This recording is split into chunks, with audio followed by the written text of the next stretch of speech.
Ready to ditch the old school methods and supercharge your real estate business? In this video, we'll show you exactly how to configure Mailchimp to turn leads into loyal clients. First, let's talk about setting up your account.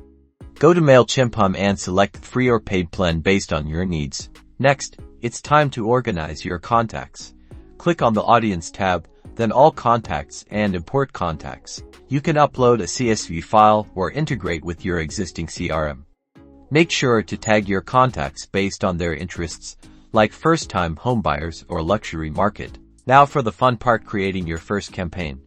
Click Create, then Email, and choose a template that matches your brand. Customize the design with your logo, colors, and property listings. Write compelling subject lines and personalize the message for each recipient. To save time and nurture leads automatically, set up an automation.